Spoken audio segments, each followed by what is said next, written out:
Are you celebrating a pagan festival?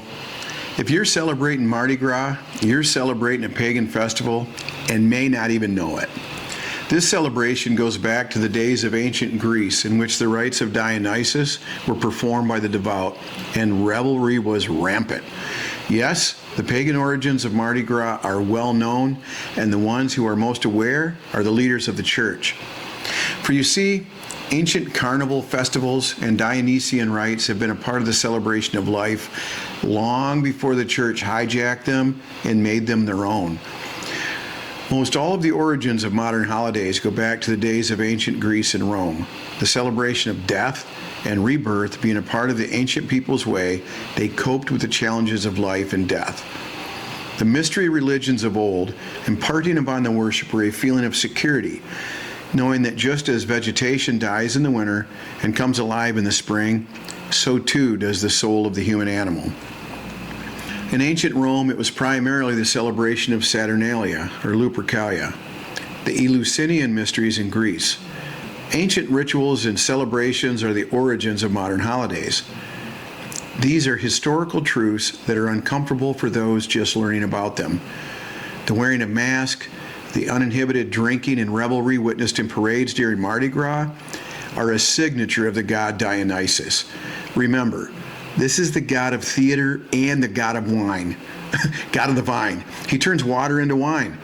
These processions of masked revelers are a finger pointing at this god and proclaiming, "This is in honor of you." The temporary suspension of rules during the Dionysian celebrations were adopted in Rome and celebrated as Saturnalia, as well as Lupercalia, a short time where chaos was king and everyone could have some fun. I wonder if fewer Americans would be on antidepressants if they could simply breathe a little without any judgment. The church adopted these celebrations by simply integrating the teachings of the church and making the festival a celebration of the church, keeping the time the same, rites of purification being part of the pagan celebration, being easily integrated into the church with the days of excess leading up to the observation of Lent. The term we use is enculturation, which is to blend and incorporate earlier practices into those labeled Christian. Once you realize that these days have no true Christian meaning, they were simply pagan festivals that were adulterated by the church to serve the purpose of the bishops, which was to help the pagans forget about their long-held beliefs and adopt Christian beliefs, one can easily see how the early church was just a little bit sinister.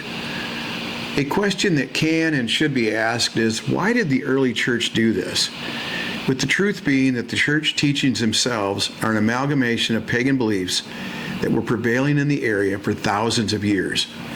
It would not take but a few generations following the ban on pagan religions by the Emperor Theodosius in the year 381 Common Era for those celebrating these festivals to truly believe that the origins were Christian. Christianity did not destroy paganism, it absorbed it.